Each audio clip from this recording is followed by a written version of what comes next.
right, guys. Well, thank you all for joining. Welcome to another exciting edition of the Growth Clinic. So for those of you who haven't been here before, the Growth Clinic is a community event we host each week at 12 p.m. Eastern Time. Each week, we feature an expert from our team to share insights and answer your questions on the latest and greatest digital marketing topics to help you grow and succeed in your business and marketing career. And if you guys enjoy this session, please, we encourage you, share it with your colleagues, share it with your friends. They can sign up via the registration link, which you'll find in the calendar event. And if you guys have any questions about any of the tools or the resources we discussed today, just follow up here and let us know. We're more than happy to help. I'll drop my email in the chat so you guys can reach out. And yeah, just for introductions, I'm Jared Flegel, Director of Marketing here at WebMechanix. I would usually be joined by our fearless leader, Chris Mechanic. He's actually out in the secret location today. But very excited today because we're talking about a topic that's very near and dear to especially B2B marketers' hearts, and that is account-based marketing. So today we're talking about how do we actually execute an account-based marketing program. So, what's important to set up before we run an account-based marketing program? Who is it for? Who is it not for? How can we be successful? Executing an account-based marketing program. What are the tips and tricks that we need to use, and all that good stuff. And joining us here to cover that is our special guest. He is both an in-house and a agency side marketer. He's worked both sides of the field, and he's launched many account-based marketing campaigns in his time. He's had successes, but also seen all the pitfalls and downfalls of launching account-based marketing, so he can help you avoid those mistakes. He is our Director of Marketing Operations, the one and only Jason Keller. Welcome, Jason. No, thanks, Jared. That was an amazing intro. My pleasure. So let's get right into it. So before we dive in, what is ABM really? Like, how would we define account-based marketing? Who is it for, and who is it not for? Yeah. So first thing is, I want to see if anyone in the room has any good answers for what it is, the wrong answer. It's funny, we did this a while back in WebMechanix, and we got some really funny answers of like the different acronyms. So there's a million acronyms out there. ABM is definitely one that people have heard for a while now. It's one of those that's been around for, I would say, probably a good 5 or 6 years. I think that people would say, well, targeting companies has been around for decades, but I think that ABM really emerged with new ABM platforms like 5 years ago. And when we think about account-based marketing, what we're really talking about is like not just targeting the person, but targeting the organization, identifying that level of information. So not individual like form submissions, but like what is the company doing? What are those buying committees doing within different companies? And then also thinking about like the proactive engagement company to company. And so I know on the sales side, that could mean, what is the buying committee I'm looking at? I'm not usually selling to one person anymore. There's approvals, there's, a champion, there's actually implementers. These are usually different roles in these organizations. And so that's really the core thing about ABM, is thinking through those different pieces and how you can orchestrate that information in a way that's useful for your sales and marketing teams and how you're selling in general. And so I know that it's a bit of a challenge because it's a lot of orchestration, but it's important because it's a way to prioritize your overall spin, your overall efforts, your collaboration between your sales and marketing teams, and it usually leads to just better outcomes, right? So if you invest more time in these target accounts, typically they look more like your customers, so you end up with higher yields. It's usually like better contracts, longer contracts, more consistent recurring revenue, and that's important, especially in a market like it is today. So that's where it's reemerging and still a hot topic because of kind of what's going on. So that's kind of my take on it. But I think the key is in this session to kind of talk through what it means to everyone here on the line. I'm kind of curious to hear where people are at with their ABM maturity and what they've been doing. Yeah, so drop in the chat where you're at in terms of account-based marketing. Are you currently running an account-based marketing program? Are you thinking of starting an account-based marketing program and interested in getting it set up? Let us know where you're at. We'll kind of make sure to touch on those topics accordingly. Yeah, and it's one of those where I'm curious because there's so many different phases of it, and there's so many different moving parts, and it's one of those things that it starts usually with a conversation like, hey, like we should be focusing or prioritizing, right? And typically that's like a leadership or management level, and then there's usually a gap because there needs to be some implementation pieces that need to be figured out, and so there's usually like this internal journey of like, well, who does what do we actually need? And like, how do we get to a point where we're actually doing something that's tangibly making a difference, and how do we track that? And I know, from working at multiple different SaaS companies and leading mobs, it's been a journey. I think the first thing is getting the team aligned. That's always a challenge. It can't just be like a marketing team saying, "Hey, we're going to do our ABM." If you don't have a sales team that's ready to correspond with how they reach out and how they prioritize their time. On the flip side, you need to make sure you have the right information going to the sales team. So you got to think about the data infrastructure and all those things. And so that can sound super daunting, but it's actually, I think, pretty easy to get going. I think it's harder to iterate and stuff like that. So also, that's an amazing ABM acronym. Yeah. Ben, props. So I want to read through some of these comments real quick and see what we got, Jarrett. Yeah, so Jim says we talk to anyone that will listen. Wink, very random. Hopefully we can help you prioritize a little bit there. That's awesome. Sam says thinking of starting an ABM program, but not much knowledge on it. Cool, awesome. Gara says one of my clients is starting to implement. Very cool. Sarah says our sales team has a list of prospects to go after, but it's not coordinated with marketing. And people talk about account mapping, but it's not formalized or documented by anyone. Love that. And atomic ballistic missile is definitely another kind of ABM, which is, anyways.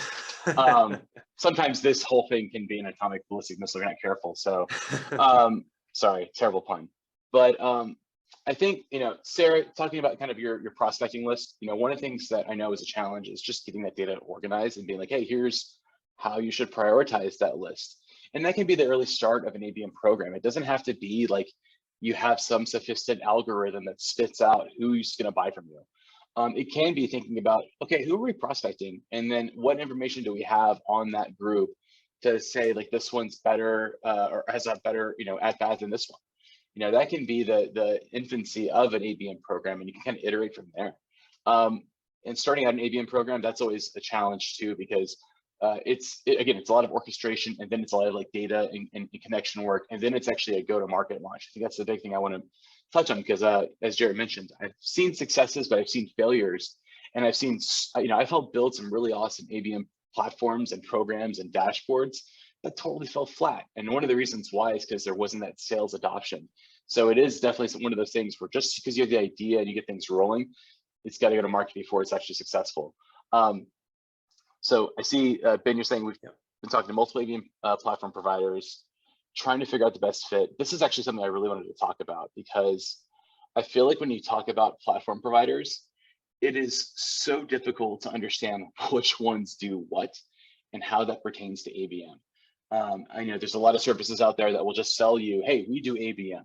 That's what we do. And it's like, well, what does that actually mean?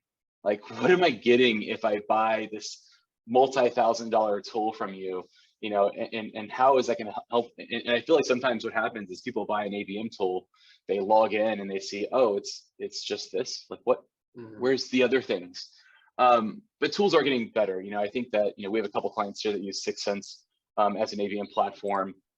And I think that they're trying to do a really good job of being integrated with like a CRM, integrated with a marketing automation platform, integrated in terms of like website tracking, and even using tools like I think they partner with Bombora too for like intent data. And so you're starting to see like kind of like these, these tools are becoming better connectors than just like these standalone services. And I know metadata.io is another one that Jarrett, you and I have talked about. I think it's a pretty cool tool as well, because it kind of tries to show you those summary views of like, here's like my addressable market, here's the progress made in these different, areas. And so that's what those tools are really becoming good at. But you don't really need those tools out of the gate, I think, either. Like some of those tools are more sophisticated towards like an advanced, really insightful program. But there is kind of a tech stack in between. We talked about earlier, like that list of priority accounts and just doing that in like an Excel spreadsheet, and like implementing like a a $20,000 or $30,000 platform. There's something in between. I know that I've built ABM programs just in Salesforce alone. Hubspot, which is like one of our partners, recently came out with a target accounts feature, which is kind of cool. We can actually show that in a minute, Joe, if we want. So there's some components usually that are already existing within probably the tools you're using that you can start to leverage, and so that's something to keep in mind too. And so I'm kind of curious, Joe, has anyone used those tools, or where should we go with that? Yeah, let us know in chat if you're using any tools for ABM right now. I would add to that. Look, I think it makes sense to Jason's point. Like there are a lot of tools that a lot of vendors want to sell you that will do ABM, but it's a lot easier if you start with the goal in mind. Like, what's our goal? Then build a strategy around that, and then look at what you have and start deploying those tactics. Right? Often it makes sense to start smaller with a smaller set of accounts and fewer tools just to get traction and start to get that process rolling than it does to try to buy a whole bunch of tools at once and cobble them together to make your program work. Let's see. So we've got my team currently uses HubSpot Marketing from Sam. Yep. Ben says, love HubSpot as CRM and marketing, but HubSpot ABM is not up to snuff, IMHO. Yep. And then Sam says, and the sales platform on HubSpot.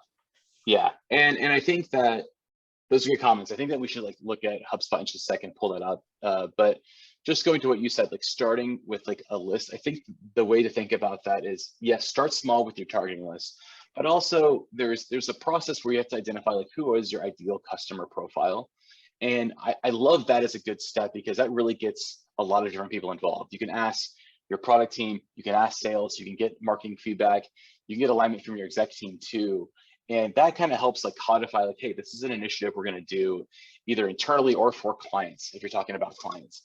And so that's something I think is a great starting point, because then you get a sense of like, okay, here are the demographics we're looking for. We're looking for a company in this kind of industry or at this kind of company size, or they've been around for this many years. Sometimes that relates to tech maturity if you're a software company and trying to figure out if someone's a new company that needs like that's savvy with adoption, or a company that's been around for a long time that has like lagging systems they need to upgrade. Like those kinds of indicators start to be a good baseline for like, okay, who are we looking for? And then once you get to that point, then you can start thinking about like who do those like lookalike audiences look like and how can I get them? And that's where like tools like ZoomInfo are very powerful.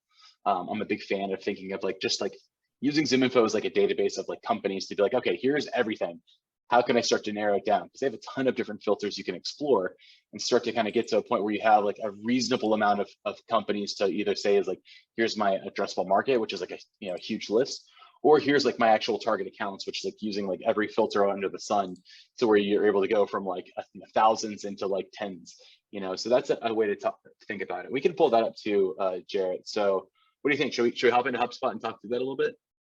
Yeah, why don't we do that real quick? One thing I would add, Jason, is another place you can look when you're deciding which accounts to target is think about, once you identified, so what do your best clients look like, right? The ones that, buy most frequently, are most profitable, spend the most with you, stay with you for the longest period of time. Once you've identified that sort of the demographics, maybe the firmographics, technographics of that, then you can drill into, okay, when our best clients bought from us, what was going on before they bought from us? What was going on in the world, right? Maybe they hired a certain number of people, right? And that's an indicator that they need your product, or they just bought this other tool, right? Which means they're going to need to buy your tool soon, right? So I would look for those indicators and layer in some of those things that would indicate maybe they're moving towards the point where they would require your product. And that's going to help you prioritize that account list based on the likelihood, that they'll, be shorter your sales cycle versus longer. Yeah, no, I think that totally makes sense. And I'm a visual learner, but I'm also, because I'm our director of marketing operations, I'm always into the tech. So I'm going to start there, but please comment in the chat if this stuff is interesting or if we want to probe on stuff. So let me pull my screen real quick. And Jared, do you mind if you allow me to do that? let me while I'm fixing that up, I think I can do that. Your screen. Ben says ZoomInfo is amazing, but they now have an ABM marketing OS, which is more expensive, but doesn't seem to add value. Jason, do you have any perspective on that? Yeah, I think that it's an evolving thing. ZoomInfo is a company that I've been really impressed with their innovation pipeline. And sometimes you have these products that they're going to launch it so they can start to iterate off of it. And I think that's where they are with their ABM program. I think it's going to be really interesting down the line, but it may not be there yet. And so it's one that I would actually look out for because they have a ton of data across the board in different ways. And they've been acquiring companies and partnering with companies to get where they have a good landscape of that. And so as a tool in terms of informing an ABM strategy, they're actually one that I would look at. But let's talk about that a little bit in terms of like kind of how I use ZoomInfo compared to how some other folks might use it, because I feel like, let me see, screen sharing is stopped. Should be good to share. Let me try that one more time. Oh, I think I know why. I think my, 1 second. I think my Chrome crashed. It didn't like to share, so I'll do the restore tab thing. Okay. Yeah, I must have, I'll blame some info. I had it open. No, I'm kidding. But yeah, like, I think it's something to keep an eye on, though, not just with Zoom Info, but these other platforms too, is like kind of where they are with their product launches, because that does play a factor into how successful they can be. Sometimes they're great and other times they're not. So this is a look at HubSpot's target accounts. I'll get to this in a second. I do want to touch on Zoom Info because we were just talking about it. And I want to talk about, kind of just share what you and I have been doing with Zoom Info for target accounts, because I think it's probably relevant to some folks here. Yep. I don't have the comments up, Jared, so please interrupt me if you get some chats Sure. coming in. So with Zoom Info, one of the things that I love is that we have websites installed on our website. So we can go in and say, all right, like, I want to see like which companies have visited our site in, X time range, right? And one thing I think is really cool is you're able to use tags in Zoom Info. So you can kind of like tag these groups. It's going to take a second to load this.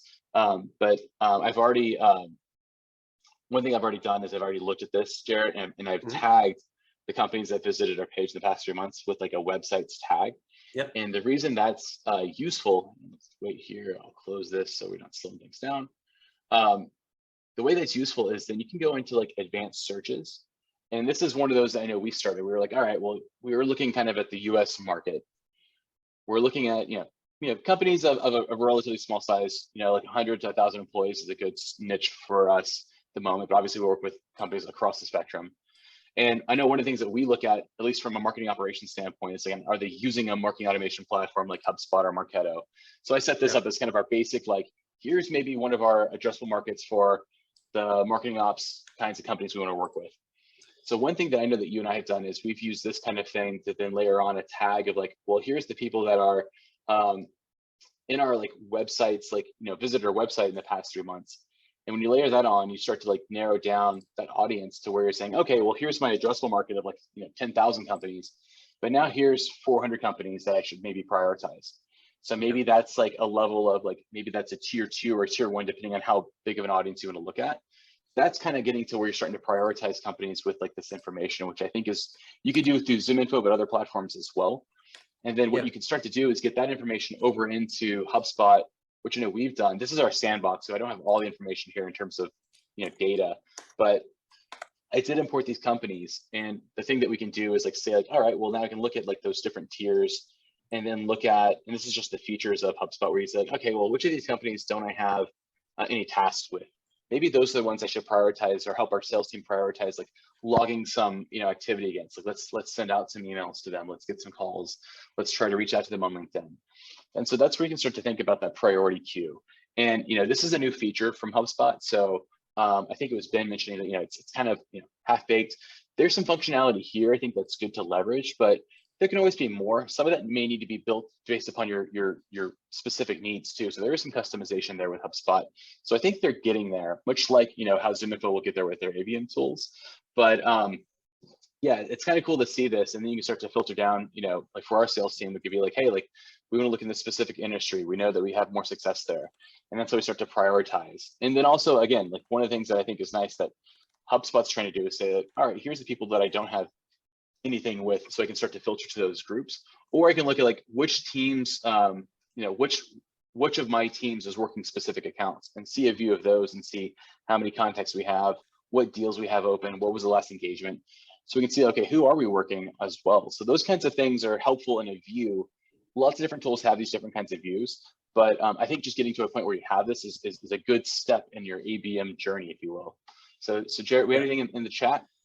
Ben asked what package level of Zoom Info we use. I believe we're using the advanced edition of Zoom Info, which I think is pretty standard. I think that's kind of, I don't know if, I think that's usually just the standard package that you buy. Yeah, I don't think we're using anything like anything excessively special. I think it's a pretty normal package. I know that they have a lot of different options, but we are using websites. We are using like just the basic search functionality.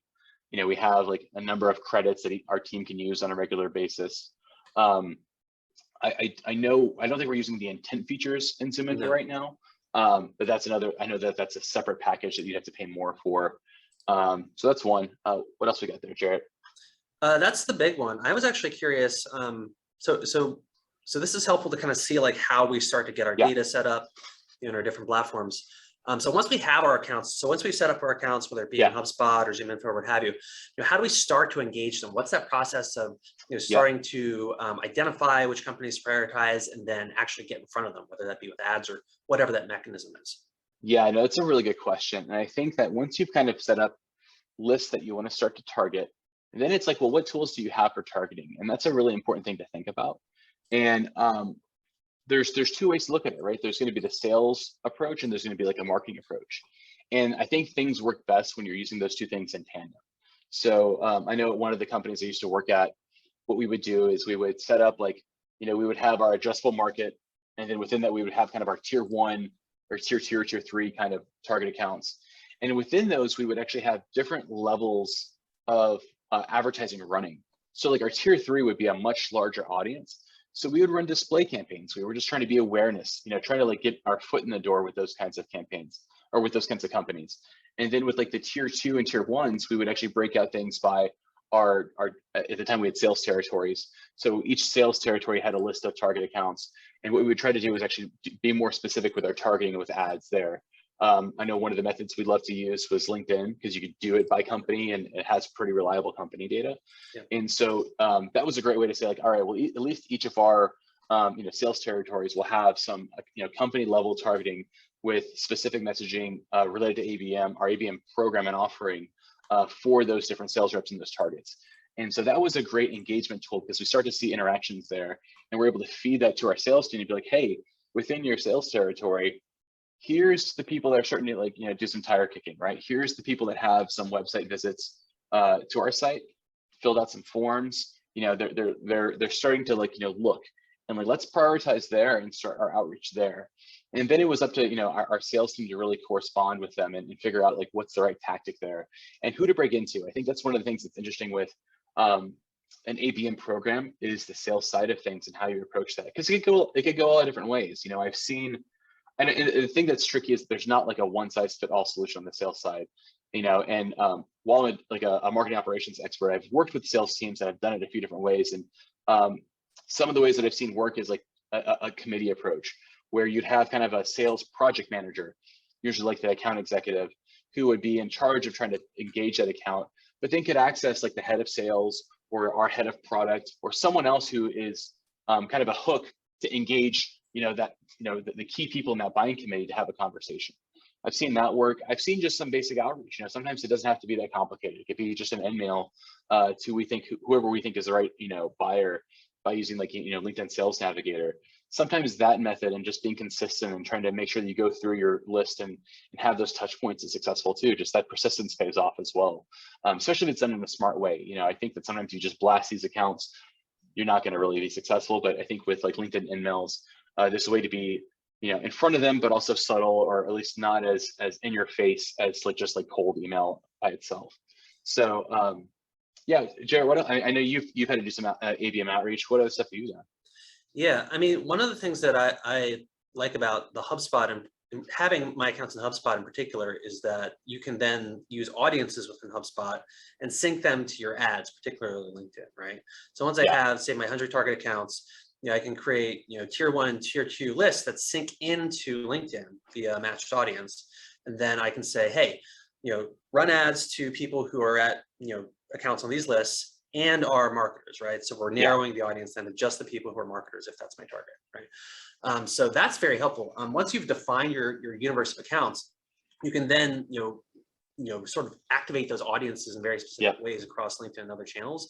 That's super helpful to start getting in front of them and start getting messages out in front of them. The other thing I'd say is like with that, with ZoomInfo websites, once you have your target accounts tagged and identified as target accounts within ZoomInfo, then you can track like how accounts are being engaged. Like, are you getting those accounts to actually visit your website? Websites, ZoomInfo websites is one tool to do that, but there are other tools like Lead Feeder is another one that allow you to see like, what are the companies or accounts that are visiting your site? And then you can tie that back to like, are we engaging these accounts? right? Knowing Yeah. that, these are target accounts, it's going to be likely a longer sales cycle overall. You can start to tell that story of, hey, as we're turning on the engine to activate these target accounts, this is the activity that we're seeing and how we're starting to build a relationship with these accounts, right? Yeah, no, exactly. One of my favorite setups that I did at a software company I was working at was we did account tiers like we were talking about before for like demographics. We also had, a account tiering for activity that people were doing. And when we defined activity, we weren't just talking about like, form submissions and website visits, but that's also where we were baking in intent data. So we were looking, I think at that time we had licensed Bombora, and there were specific topics related to our software that were relevant that we were saying, okay, well, if there's a company looking at this and that's like something, we should prioritize.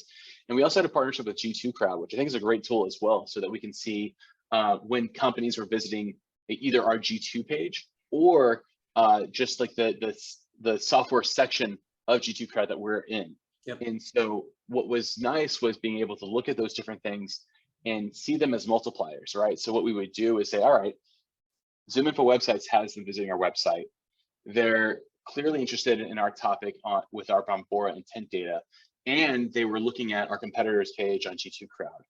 Yep. That was like a tier one in terms of like, hey, this company is sending buying signals. It may not be the same person doing all those things, but we were able to have enough, a cross section from different sources of data to help prioritize those companies. And that was a really insightful way to help flag that from a marketing standpoint for our sales team. Hey, like they're screaming that they want to buy from these different locations and these disparate data sources. And so that's how we knew it was a bit more reliable. The more like layers of signals you can add to your ABM program, the smarter you start to get with your prioritization and how you like think about those companies. Yeah. So Sarah, to your question about like, how do you like interface with your sales team and build that sort of working relationship? Probably, as a salesperson, what I'm looking for most is like, how do I make my quota this quarter, right? How do I get to my number as quickly as possible?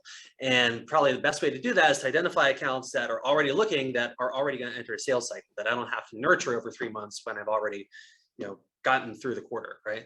So if you can like identify those signals and create a curated report for your sales team to say, hey, these are the accounts you should engage in order of priority, because these are the ones that are most likely to be in the sales cycle, they're going to love you for that, because they're like, they're going to see like responses, and those people will likely actually be in a sales cycle and looking for your product or service. And then, the sales team will get opportunities going, and there'll be that much more momentum for like, hey, marketing is delivering us leads, right? Or delivering us opportunities. Yeah, it's so true. And I feel like, the scarcest commodity for a sales team is time, right? Yep. So it's good to be mindful of that when you think about your ABM program and how sophisticated it may be, and the fact that it may be super sophisticated, but our sales team may not have time to digest that sophistication to be able to put it to market use, right? And so as a marketer, what I'd love to do is make sure that if I can curate a list for a sales rep and be like, hey, this seems to be enticing, and it was a very digestible list with information that was digestible, then that would be a great like foray into getting that sales team to adopt those insights and start to leverage them. I think that's very different than when you're building a ABM strategy. Mm-hmm. I think that's where you want like the sales leadership to be involved in that process and provide that feedback loop and be able to say, all right, here's what I've done with your feedback. This is how we've done this. I think helping translate what were the inputs into the outcomes is very helpful for sales leadership, because then that'll help influence their sales team to actually use the thing. But in terms of the sales team using the thing, yeah, list it out. Be like, these are the companies, you can know why, and I'm happy to talk about why, but you need to know who to prioritize. This is who you prioritize. And that's a great way just like to get things going. Yeah. Speaking of, so we're talking about like, how to kind of like have this conversation between sales and marketing, but how do we kind of measure and keep track of everything as we go? Yeah. So how do we kind of dashboard this out so that we can say like, hey, this is what's happening with our target accounts, and here's how they're progressing through the funnel? Yeah, and one of the things that I think HubSpot is on the right track with is they're starting to, you're able to filter by like what the company level lifecycle stage is. And I think that kind of mindset is right. So starting to think of like companies, much like you would think about prospects, and like how mature are they along our sales process or our customer journey, is a great way to start to think about reporting, because then you start to see like, okay, here's where we're seeing momentum or movement versus not. And then being able to like kind of timestamp that, saying, all right, this is the last time we had sales activity. This is the last time they, moved from like one stage to the next, you can start to kind of build out dashboards that have like over time, here's where we're seeing, up and to the right, or here's where we're seeing fall off in specific industries or sectors or target accounts or, sales teams. So start to say, all right, well, what's going wrong? I think that's a really important thing. To get there, a lot of times it's summarizing your individual contact data. And I know in HubSpot, there's great ways to summarize that. You can use calculated fields on target accounts. That's more for our MOPS folks, maybe not everyone on the call now, but like there's ways to get to that. But really the key takeaway is like summarize all your stuff on the account record in whatever CRM or tool you're using, so that the account record is like your record of like ABM data. And then think about how you can, look at like a summary of all of your accounts in that same view. Like which accounts are you working? Which accounts are on the prospect list? Which accounts are, showing activity, but we haven't worked, and start to get, paint that picture. And then, like I said, looking at that over time, you should start to see that incremental increase in engagement. But if you're not, then that's something you could then that's the strategic conversation. Like, what do we do next? Yeah, Sarah has a great follow-up question Yeah. on measurement. So is there an easy way to incorporate social media engagement? So for example, if someone likes or shares organic posts, or, right now the only way they know how to do that is by manually looking at it. And are there any tools that automate that process? Oh, that's a really good question. Social media engagement is always been a challenge, especially for like, the B2B SaaS companies of the world that have a really low, relatively low engagement on social. And so there's not a ton of tools that integrate very well. I think Sprout Social might have some integrations now. And I know back in the day, there was other tools that were trying to be more, sales engagement focused with, social media interactions. I would say probably your best bet from an ABM perspective is like using like LinkedIn Sales Navigator. LinkedIn is the best avenue for that, because you can start to like add those people to lists. You can document them. Your sales team can organize them or see them accessibly in LinkedIn. That's probably the best tool. I know that's not like an integrated, like centralized view of that data, but that's one way to do it. But yeah, on the social side, I think the one thing I will say also is that some of that engagement is relatively low. So what you can usually do is translate that to like web activity, and web activity is like the next step away from that. And so if they're, if they're on social and like clicking your links to your site, then you have that web activity. You can start to log that and aggregate that. That's one of the ways I'd probably go about doing that. So it's a little bit around, circumventing the challenge, but that's one way to approach it. Yeah, the other thing I'd say is if you have your social media accounts integrated into your HubSpot account, if you're using HubSpot, then you should be able to you should at least have that dashboard where you're able to track all the different social engagements across your different posts. So that might be helpful too, and kind of help paint the broader picture of like, okay, over in the social dashboard, we're seeing this activity on these accounts. Yeah, absolutely. Yep. Yeah, that's a great question, Sarah. And we've been talking about a lot of tools. So we've covered some intent tools like G2 and Bombora. We've talked about websites. We've talked about Lead Feeder, for visitor identification. What are some other tools that we might want to consider for ABM, and when does it make sense to incorporate them, or what stage? Yeah, so earlier we mentioned like 6th Sense and metadata as well. Demand-based is also in that category. I think it's good to know that each of these tools have their own strengths and weaknesses. A lot of them will try to sell you that they do everything. I mean, even HubSpot does that with saying, hey, like we have all your sales and marketing things in one place. Right. Sometimes there's tools that try to do that better than others. And sometimes it's one of those where you're going to have tools that may have one section that's really strong and one that's half-baked. I think an anecdote of that is years ago, so it's changed now, but I know demand-based early on was very much more display advertising focused when they were trying to get into the ABM game. And so their ABM data and integration with Salesforce and those other components was very, very immature early on. But that's what happens with these companies. They don't usually have all of the solutions in one. So they either have to develop those tools for you, excuse me, or they have to like integrate or acquire tools to get to that point where they have everything in one. So it takes a little bit of time. So I want to say some water.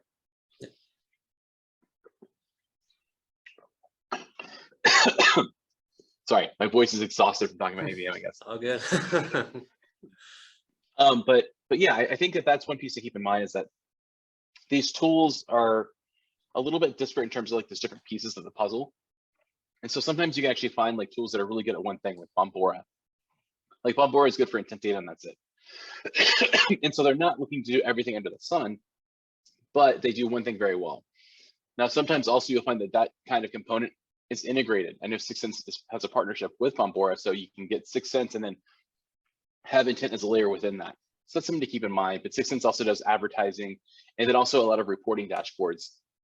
You know, on the reporting side of things, the challenge is sometimes you want all that data in Salesforce. So you may need to like build it yourself, if that's kind of your pathway. But all these tools integrate with Salesforce or Hubspot, so that's something else to keep in mind. And then you have tools like Hubspot that where it is all in one.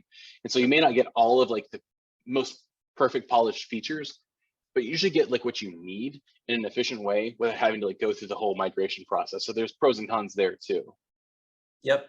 From a tactical standpoint, you can also consider direct mail or gifting in your strategy. So there are tools, everything from Sendoso to Alice is one that is kind of cool because it kind of researches your prospect for you and curates a gift.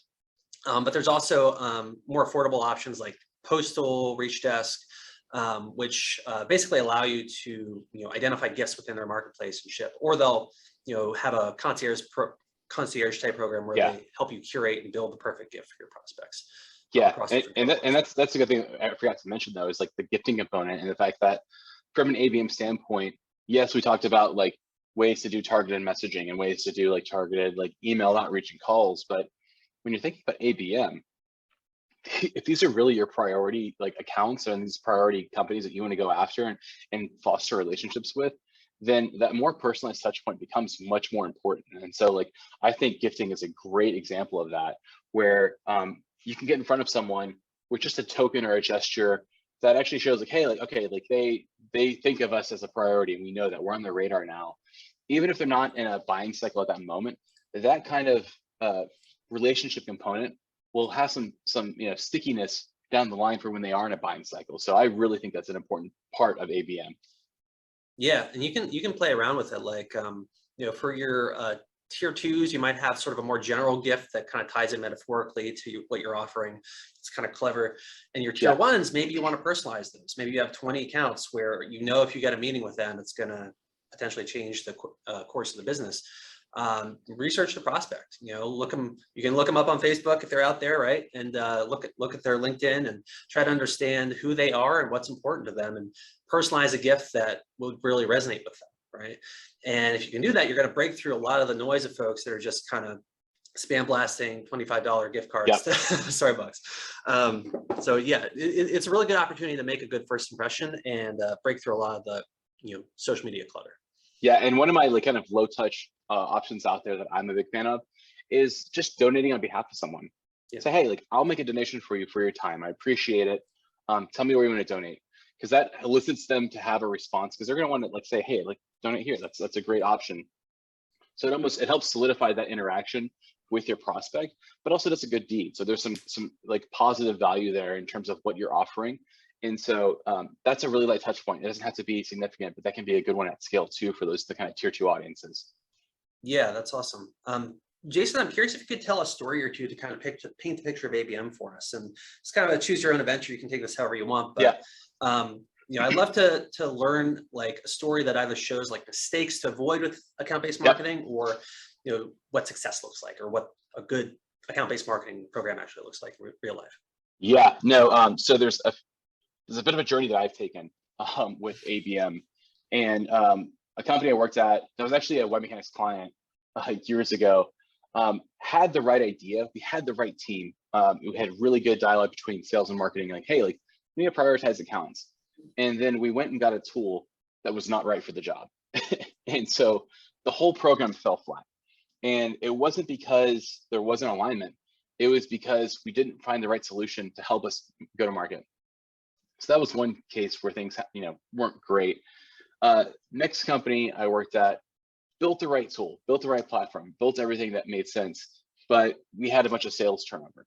And so we didn't quite have that alignment from a team standpoint. And so it kind of fell flat.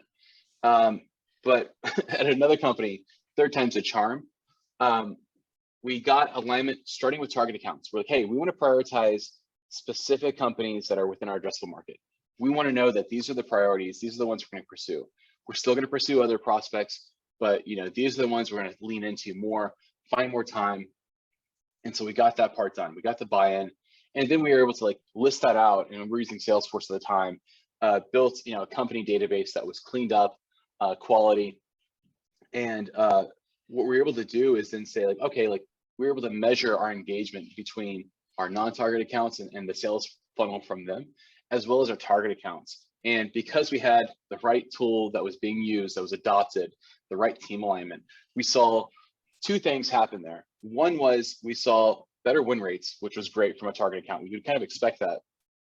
But the part that I love more is that those target accounts ended up having a much longer recurring revenue stream than those non-target accounts.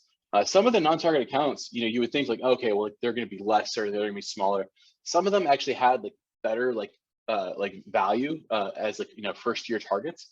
But what happened was that those would churn because they weren't the right buyer fit. And so it was really cool to see that come together. And it kind of took like, it is kind of that Goldilocks thing where it's not too warm, not too cold. But you need the right platform, you need the right adoption, you need the right communication strategy between your teams. When you have it, it becomes very successful.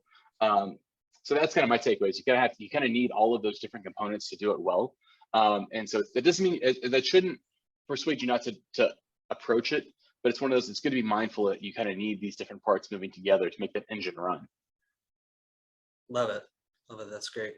I'm curious to hear what questions people have, but also if someone wants to volunteer, like what their target account is or the sort of type of account we're going after, maybe we could do an on the spot kind of like, I don't know if I call this an ABM teardown, but like we can figure out together like how we would go after that particular prospect from an ABM standpoint. So in the chat, just chat like what type of prospect you're going after, or what company. It could be maybe a particular title. Throw that in there and we'll do some ABM on the spot here. Or any questions you guys have, for sure. Yeah, totally. I mean, there's a lot of moving parts of ABM. I think that's one of the big things is that people think it's like one program. It's actually like there's like 1,000 different pieces that are all kind of connected. Yeah, so Sarah says we target banks and credit unions, and we know that our buyer is a chief risk officer. All right, Jared, so how should we go about doing this? I know the data, but how do you want to run through it here? Oh, sure. So I guess first we got to figure out like how do we, we have like sort of the general firmographics, right? Sarah adds for enterprise though, there are lots of people involved, right? Yeah, totally. It makes a lot of sense. So first we need to identify the accounts, right? And then we need to identify the targets or the individuals at those accounts that we want to be engaging, right? Yeah, totally. And so one of the things that I would do, let's say I'm starting this without any other context. There's two sides of this. So there's really good indicators that Sarah's given. So one is banks and credit unions. So we know our industry, and that's going to be a demographic that we key in on. We know that our buyer is a chief risk officer. That's helpful for a couple of different reasons. One is that we have a job title or a persona we're looking for at those organizations. So that's good because we know kind of one of our key buyers, and we can start to piece together like what that buying committee around that kind of role looks like. And so that's helpful from a sales strategy standpoint. But also, it's also a demographic key because you're looking for companies that will have a chief risk officer, right? So, there's going to be different levels of maturity that credit unions and banks have. Some of them will be smaller. Some of them will be kind of, part of a large organization. And so trying to figure out like which kind of organizations will have that title is going to be insightful for how we create that target account list. And so, with enterprise, lots of people involved, but that also tells me that, hey, we're looking at the enterprise side of things. And so as I'm thinking about a target account strategy there, yes, we can go into some info. We can find the banks. We can find banks that have a chief risk officer. But on top of that, I'm going to be thinking about, well, how are those banks structured as an organization? That's an important component from like a product market fit, is thinking through like, what do those groups look like? Before I got into marketing operations, I was working in digital PR, and one of my clients was Morgan Stanley. This is like years ago, and I worked. One time I was able to go like into like the Morgan Stanley office in New York. It was really cool, great view.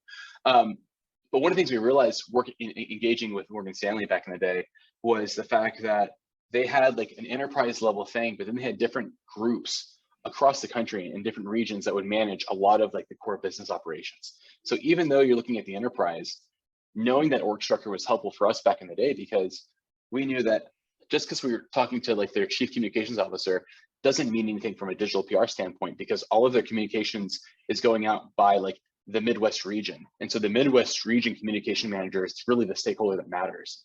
And I imagine, Sarah, for you, it's gonna be somewhat similar, where these banks are massive. And so in terms of adoption, it's like, well, which group is adopting our platform, our tool, or our services? And that's gonna be part of how I think about the target account strategy, but also how we think about like that chief risk officer, like where do they sit? Do they, does each region have their own chief risk officer? Or is there one executive level chief risk officer? Or is it somewhere in between? Depends on the company. So that's just anecdotally kind of how I start to think about those audiences and breaking it down. And then once we kind of think about that, we can start to prioritize, all right, well, here's the companies that do have a chief risk officer. And then we can start to look at like, well, what are they, is it always the same title, or are there associate chief risk officers? Or sometimes do they have specific team members and sometimes they don't? I know in the past, an anecdote of this was I was working, I went one time with a cybersecurity company, and they had like a what's called a SOC, like it's like a special operations center, or like I think it's a cybersecurity operations center. And within that, there was always people that had like a SOC manager title. And even though they would have like a chief security officer, sometimes there was a chief security officer, sometimes there wasn't, or sometimes there was like chief security officer with like a SOC as well. And that's how we were able to differentiate. So that's kind of the things I think about in terms of breaking down, like, what are those target companies that we might want to go at? So I'll stop there, but that's kind of where I think about with demographics for like, setting up an ABM program. Yeah, I would add to that. So if we know that the chief risk officer is the executive that we want to influence, or the decision maker, right? Yeah. We also have to assume that there's the saying that of your entire market, only 3% is buying at any given time. Yes. You have to assume that the other 97% is not looking to purchase Centrelink, right? Or not in that mode where they're ready to make that decision. So that becomes then an opportunity to look at the rest of the organization, look at the people who report to that chief risk officer all the way down the chain, and start to generate demand with them. What we mean by that is to start to educate those people, because you may experience that the chief risk officer, maybe they're not feeling the pain right now, but there are people lower down the organization who are struggling with identity theft or fraud, or like seeing these instances and like frustrated, right? Like they're living it, right? So if you can start to educate and nurture those people and build, sort of that trust and rapport, through your marketing with those people at the lower level, you can build that groundswell of support all the way up to the chief risk officer, so that when it does bubble up to that point and there becomes the need and they're on the market, you're the go-to, because you've already been that company that's educated them and solved that for them. Yeah, so true. And actually, what I'm just doing right now is I'm just looking in Zoom info for chief risk officer and seeing what shows up, and seeing kind of like what seniority is the average person, and like what kind of companies show up. And I think that you could really do a good job of starting to build out like what that audience starts to look like from that. Now the next thing is like knowing that, I think there should be some planning and conversations about like, well, how do you go about engaging with that audience? Yeah. And that's where like you start to think about like, what's your sales and marketing strategy, right? Obviously like chief risk officer, it's going to be a regulated environment. It's going to be a bit more challenging in terms of that engagement and what that conversation looks like, and what they will click on and what they will engage with and who they will talk to. And so that may change how you think about the communication strategy too. And it's not always going to be, hey, I could just do a cold outreach to that group, because to get to the right audience, you may need to think about other levers or channels to access, because it is a bit of a tougher nut to crack. Yeah, and I think this is like, when it comes to ABM, it can pay to go analog often, right?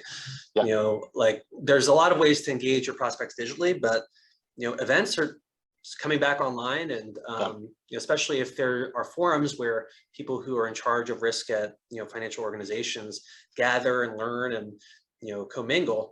Those are opportunities to get in front of your audience right there, right? So sponsoring those events and getting your sales team at those events, is what's going to help build and deepen those relationships with those key players at those organizations, right?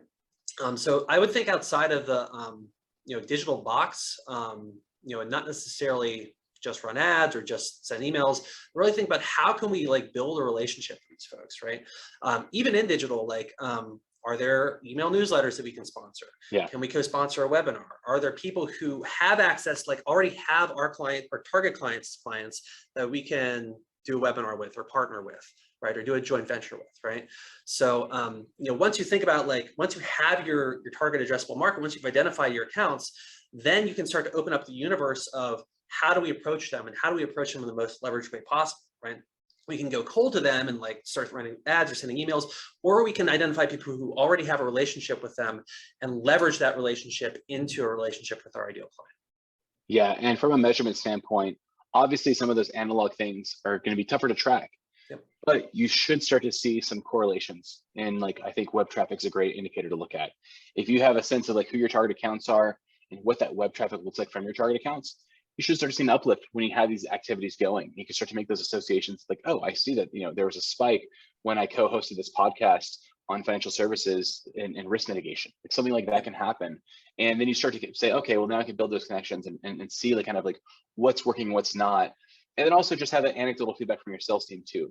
Sales notes are super helpful. Yes, they're manual and time consuming, or listening into gong recordings and those kinds of things are really insightful for marketers too, because it gives you that insight of okay, this might be anecdotally where we're seeing this traction.